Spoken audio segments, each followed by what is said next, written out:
If you want to know about my favorite neighborhood, favorite part of Tyler, Texas, then stay tuned in this video as we break down, we check out a few houses in that area as well.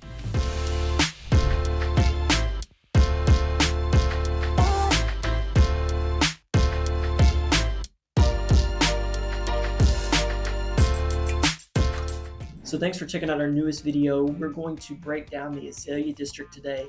We're going to take you into a few different homes in the area, let you see some of what these older homes offer. One being space, charm, character, all that kind of stuff. Made famous by the brick streets and the unique homes that, are just a lot different than what you see day to day in most of Tyler. Then we're going to get into that right now.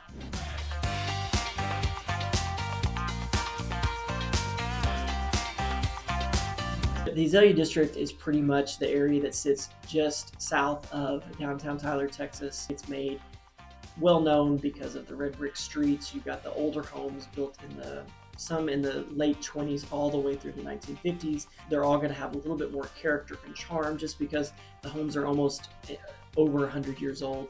And because of that, styles and things like that are just very different. But it gives it a much different feel, which it makes it really cool. A lot of the prices in the Azalea District are actually comparable to things in South Tyler just because they're in high demand. People like living close to downtown. They love the character of the old homes, and those that have been renovated and well taken care of just carry a very premium price tag. So we're at 400 Lindsay Lane. We are just off of College, and you still have the red brick streets in the front yard. You've got a great sidewalk. We're going to look at this one. It's 1,250 square feet, fully renovated, 3 bedrooms, 1 bath, listed at $299,000. A unique feature of this one is the garage built in underneath. We're going to go inside and see all the details, what it looks like if you were to fully renovate one of these. All right, so we're in the living room here. As you can tell, it's pretty small, but we're looking at 1,250 total square feet. It's set up pretty well, and this one being built in the 40s kind of gives you a sense of how they prioritize things. Your fireplace was kind of the center of the home, of the living room anyway, so where you put your TV and things like that, you could still do that here, but the way it's set up, it's not as traditional as we might normally expect. Off of here, you've got bedroom number 1. To me, it feels more like an office, but you could definitely use it because it does have a window and a closet. None of those are really actually qualifications for bedroom, but it does fit that way. So again, this is a better instance of what they've done with the flooring here to show you what it would look like to make it more modern. These are original planks. They're very thin, but as you can see, they've made it a much darker color, which makes it look a little bit newer. So off of this bedroom, you've got another bedroom. You don't have a traditional master in the sense because you do only have 1 bathroom in the home. But as you can see, this is a decent sized bedroom. They've got a closet here. This gives you access to the backyard, which is actually pretty decent size. And they've got a little bit of work. We'll go look at that in just a little bit. So off of the bedroom here, we're gonna go into the 1 bathroom, but as you can see, it is a very nice bathroom. You've got these really cool counters. You've got this mirror that lights up so you can have good lighting to do your makeup, your hair, whatever it may be. You've got a really nice tile shower. I like the dark colors that ties in the cabinets, the countertops, the floors, all of it. So while it's not a huge bathroom, it is a very nice bathroom. These little telephone holders in all the houses are always a really cool little feature. It's not something we use anymore today, but you could obviously put your phone here. You could keep things underneath. I assume that's what it's for. I don't know. Maybe that's not it, but you do see these in a lot of the homes. So in bedroom number 3 here, again, not massive. You don't have a lot of wasted space with hallways. This connects right to the kitchen. The kitchen is going to be very upgraded. You got really pretty countertops. You got the wood flooring in here as well. The dark gray shaker cabinets. You got the gold brass finishes that just give it a much more updated look.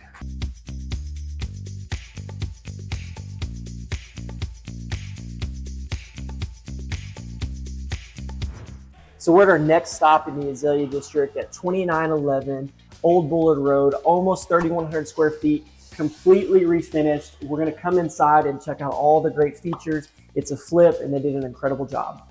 So as you walk in, you can immediately see the really nice flooring here. It's kind of like a brick look tile that leads into a very big open dining room in here. They put in some really nice wallpaper, some fixtures that, have a unique rustic kind of appeal and look. In the kitchen in here, You've got these really nice stone countertops. You've got brass knobs. They repainted all the cabinets, and there's a lot of floor space here. You've got high-end appliances, double ovens with Z-line. You've got a big spot for your fridge, an eat-in kitchen area as well that kind of folds into this room off here. It's kind of like an all-seasons room, but they did a really great job with some of the finishes and features in here. I've never really seen anything quite like this brick, where they did kind of like a German smear, but they painted the brick gold and had it white, and it leaves a really neat look and unique appearance. I do love the huge glass windows with no, seams breaking it up. So you've got a great view of a really big backyard, which in South Tyler you just don't find very often.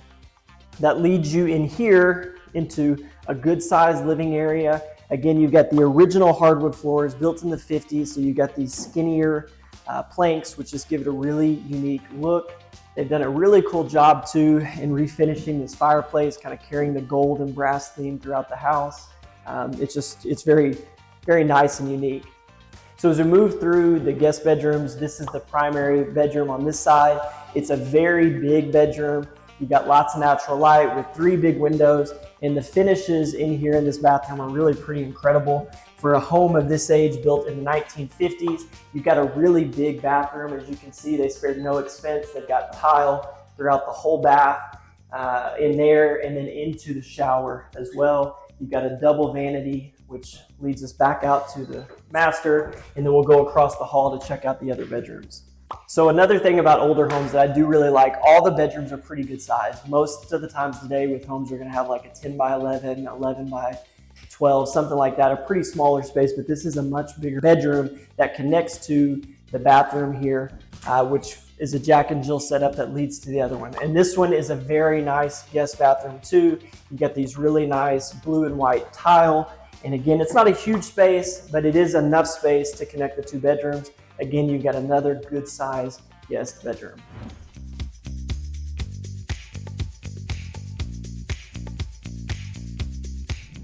So we're at 213 East 2nd Street in the Azalea District. We've got over 4,000 square feet, built in 1933. This home has tons of character, charm, a lot of unique features that we don't see every day. So we're gonna go inside and let's go take a look. So we're in the living room here. You've got some really cool flooring. It's got a herringbone pattern off to the side with normal planks going this way. It's just an extra feature to give it a lot of great detail. This would probably be your primary living room or your formal living room maybe. It sits right off the entryway. It's not set up like a traditional living room, so figuring out your seating and things like that where the TV might be a little more tricky given it's got a rectangular shape. You've got the fireplace kind of in the middle, but not enough width to really put couches to put a TV there. So it does have a little bit of a unique floor plan. It may be set up again as a formal sitting area, but we're gonna go this way and work through the house. So one of the things that when we talk about character in these older homes that you see, you've got kind of the Art Deco piece here on the molding. You've got a whole built-in little framing that looks kind of like a door, but just a lot of extra detail and character that make this home really unique. So this would be your master bedroom. Not huge, but for a home of this age being built in 1933, it's actually a pretty good sized room. You've got this nice feature here that has a built-in bookshelf. It's got a little depth that sits flush with the wall. In the master bathroom here, you've got a really pretty tile. This has been fully renovated, so this one doesn't have any of the original characteristics other than maybe, a closet in here. But they did a really good job with the shower. It's got a nice tile. You've got a simple vanity, but it's got a nice granite countertop, toilet, nothing special. You've got a lot of natural light here. Maybe that's a good thing, maybe it's not. If you put curtains up, nobody's gonna be able to see you while you're taking a shower. Off of the master bedroom here, we've got what is probably a secondary living, maybe a little bit more traditional setup to where you would put your TV, your couches, things like that out here. I do love these big windows. It's great for natural light. I like the fact that it's a single piece of glass, so it's not, your view is kind of uninterrupted and you can just look straight out in the backyard. Off the living room here, you've got another bedroom, living, I guess it could be either. I don't really know what you would make this room. Homes of this age are set up a little bit non-traditional in the way we would think of them. So this one kind of sits off by itself. You do have a full bathroom down this hallway, and I do kind of like the features of this bathroom. If you can do a little bit of cleaning to preserve it, you got some really cool colors in here that would just kind of make it a very unique and kind of retro feel. Just out of the bathroom, you have this hall here. You got a nice little light fixture to give it a little more charm and character. You have doors that will separate this area also. So down this area, you've got the primary hallway that connects the kitchen, the living, and the master. We're gonna stay downstairs and check out the rest of the home first. You got another bedroom right here. It's got its own full bathroom. It connects to what would be that likely other living area as well. You've got, I said, a full bathroom here. You've got a nice vanity. They put new tile in. It's got the original tile in the shower and that sort of thing. We'll go to the kitchen here. So staying down this main primary hallway here, you've got a decent sized kitchen, nothing huge. Again, one of the great features of the home is this archway, just a nice little touch of detail. It's molded and framed, which requires some extra level craftsmanship and that sort of thing to make it kind of unique. They've got these really nice countertops, all white shaker cabinets with the white backsplash to just kind of update the look overall. We're gonna go upstairs. You've got 2 additional rooms up here. You've got a nice little landing area that transitions you to either room. You've got this bonus space that really has a lot of usability. You've got a big, long kind of rectangle area. You've got these cute little pocket windows and areas that help you kind of overlook the streets. You're just off of Broadway. You've got a really nice home out this window as well. You can use it as an office, a play space, secondary living, whatever it may be. You could put some little bunk beds in here. You can see it's got motion lights. So it's just a nice little flex space for lots of things that you can use. So we're gonna walk across the hall here to this other room.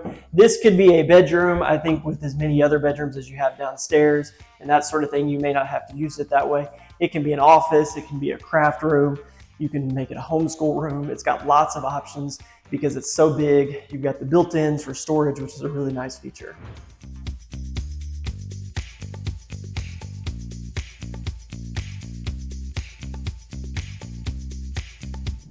We're at 921 South College Street, really in the heart of the Azalea District. College, Chilton, First, Second, those streets are the ones that still have red brick streets, which make this neighborhood so memorable. And just to me, you'll probably hear me say iconic and things like that a little bit more, but those are the things that I always think of in the Azalea District. And if you were to purchase this home here on College Street, you would have that in your front yard. So we're gonna go inside and take a look. You've got about 2,200 square feet. It's listed at $387,000. You've got 3 bedrooms with a garage apartment. The garage is detached and we'll go see that as well. So as you come in, you'll notice one of the features is actually pretty dark. This home was built in 1952 and they didn't really have all the same amenities and electrical type things that we think are pretty standard now. You can see there is a single light here, but that's the extent of the light that comes in here. And before they built the sunroom or whatnot, you probably had a little bit more coming off of there, but you just don't have a ton of light. So it is pretty dark, but it is a good size space. Additionally, one of the things to think about with the home of this age is it's not going to be set up traditionally like our houses today. Typically, your TV is the center point of your living room. In 1952, not every household had a TV. They were a lot less big. They weren't as big. They didn't take up as much space. They could sit to the side, and we didn't watch as much TV back then. So your living room layout and things like that were very different. So another feature of this house is the floors. These are original. They've got the more narrow planks, which is something very distinct for homes of this age. This is actually probably one of the newer homes in the Azalea District, being built in the 50s. You've got stuff that was built 20 years prior to that. This is probably on the later side of what was built over here. You might get up to 1960, but 1950s is probably going to be in the later side. But again, they've done a few things here to make it really nice. They've got new fixtures, new paint to kind of give it a more modern feel, that it's been updated and taken care of. For additional square footage, they've built this great sunroom off the back. Another feature of this home that makes it very efficient in terms of its layout, there are no hallways. You've got the kitchen off the living. You've got bedroom 1, bedroom 2, and then the master there at the front. All of it sits off the living room with doors directly in there. So let's go look in the kitchen. So in the kitchen, this is actually a little unusually big. A lot of kitchens of this age were much smaller. They didn't build kitchens the way that we build them now, with a lot of space for people to be entertained and hang out in the kitchen. So you do have your dining room in here though. It's not sectioned off like a lot of homes of this age would be. They would have a separate space designated for that. But you do have a ton of counter space, a lot of cabinets. You've got natural light. You do have modern appliances. They have upgraded to electric, as you can see. You've got a few new fixtures. They've got this kind of tile flooring. It looks kind of like a brick. It does have a much sturdier feel than the bedrooms do. And that's just the nature of tile because it is a little bit more firm. But we're gonna go into the master bedroom from the kitchen this way. All right, so in this bathroom, the master bathroom, this would feel much like a very small guest bathroom. And that's just the way they built homes back at that point. The size of the bathroom was not as important, and people, I think, were just smaller at this point in history as well. People are bigger now, they want more space, they're taller, all of that. So having a smaller bathroom was very, very normal. As you can see, you have a single sink, you have a shower here, a toilet, and that's going to connect to the master bedroom. Now, this is a great master bedroom. You've got windows with lots of natural light here. It's a good size space. You've got a new ceiling fan. Again, it carries the hardwood flooring in through here because at that point in the 50s, carpet and other types of flooring were much less common, so wood was used a lot more frequently. In this closet here, it's not a huge space because people didn't have as much clothing, and consumer goods and things like that were just not something that we accumulated quite as much. So you will see this on all the stops on our homes too, just smaller closets. Now we're going to come out of the master bedroom into the living room again. We're going to walk across to bedroom number 2. And for a guest room, this is actually very good size. This is probably 13 by 13. You've got a lot of space. You can tell it echoes a little bit. Again, another small closet. But you do have nice molding and things like that here, which is a nice feature of homes of this age. You've got the plantation shutters, and then you have a Jack and Jill with a pocket door. So this bathroom is probably about the same size as the master. You've got tile shower with a ceramic type tub. You come through here. Again, a very small vanity, single vanity. You do have a spot there to do your makeup and stuff like that, but that's going to connect to guest bedroom number 3 or number 2. Bedroom number 3 in the main house. This one is a little bit smaller, but you do have the hardwoods throughout. And one of the great things about hardwood is if you get the right people to do it, you can restore these to look almost new. They will sand them out, they will restain them, it will get rid of the blemishes, the discoloration, and things like that. So off the guest bedroom here and off the kitchen, you've got this sunroof, kind of a flex space. It was obviously added after the fact. It is built on a slab, so it's going to have a little bit more secure feeling under your feet. It looks out in the backyard, which is in fact very small. But one of the great things of living in the Azalea District, especially on College, is that you have sidewalks out front. So it makes it very easy to get outside and move around. So we're outside just off the kitchen and the sunroom here. As you can see, you've got a pad here. This would have been where people would have parked. Garages and things like that were not quite as common in the 1950s, much like a lot of the other features and amenities that we expect in the homes today. You do have a very small backyard space, as you can see here, but it was obviously once a little bit bigger before they built this garage. Once cars became a lot more commonplace, the garage was built, and they've got this apartment up there, so let's go look at it. So as you come in the apartment here, you've got what would be your living area. It's big enough for a small couch, TV, things like that. It's got the same original hardwood floors. They've been stained a little bit darker, but you can see the kitchen is a little bit more renovated. You've got these nice countertops. You've got a white finish everywhere. You've got the white backsplash with the black mortar, or grout rather, so it gives it a little bit of contrast. You've got the white tile in here as well. So just off the living room, you're not looking at a huge space up here, but the bedroom is probably as big as the living room, so you've got enough space in here for a king-size bed. You've got one bathroom.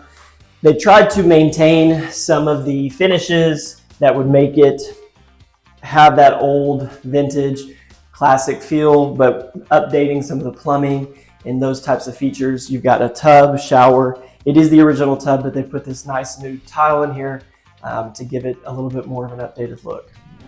So thanks for checking out our video today. If you thought it was worthwhile or had some value, we would love you to like the video. Leave us a comment. Let us know what we can include in our next video. Again, if you haven't already, make sure you like our channel, subscribe to notifications. We would love for you to continue to check out all our newest videos as we continue to build out the library. If you have any real estate needs, we would love to be that resource for you.